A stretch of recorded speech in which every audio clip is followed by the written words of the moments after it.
In the Pacific Northwest, the salmon are running. They migrate from the ocean into rivers where they eventually spawn on gravel beds upstream. But on one waterway near the border of Washington State and Oregon, then Tracy looks at how the fish are hitching a ride. This is not your average salmon spawning season on the Washougal River. It's interesting, to say the least. Thanks to this machine, the whoosh, you know. these salmon are in for the ride of their lives. Oh yeah, real fun to watch. It does have an official name. It is the Whoosh Fish Transport System. But you could also simply call it A pretty sweet piece of technology known as the salmon cannon. We started with goldfish and trout and tilapia, and we worked our way right up to salmon.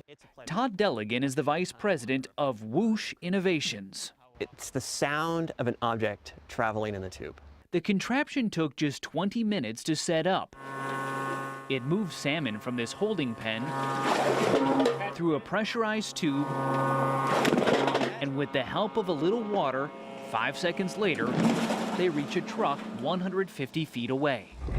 It's a different thing to see fish just flying up a tube like that. Greg Haldy is with the Washington State Department of Fish and Wildlife. It bought this salmon cannon to help separate hatchery salmon from wild salmon in the river. Until now, workers use these bins in a forklift to do the job. A process that was tougher on them and the salmon. So we would have to do that 3-4 times until the truck was filled, and then we'd have to do it all over again.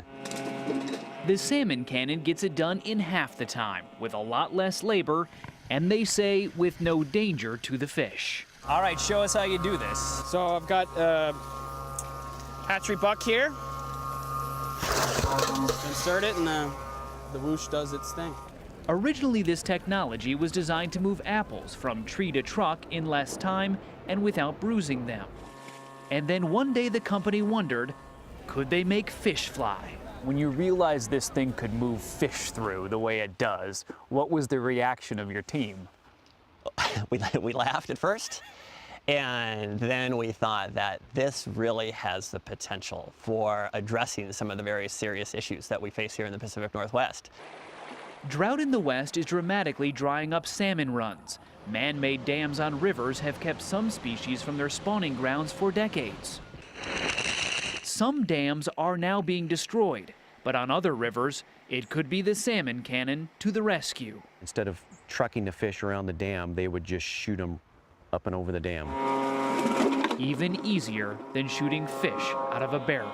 So if they made a human-sized one of these things, would you take a ride? Absolutely. You'd whoosh yourself. Sure. In the meantime, it's the fish having all the fun. For CBS This Morning, Ben Tracy in Washington State. How extraordinary is that technology? Fascinating. Yeah, that's amazing. Yeah, absolutely incredible.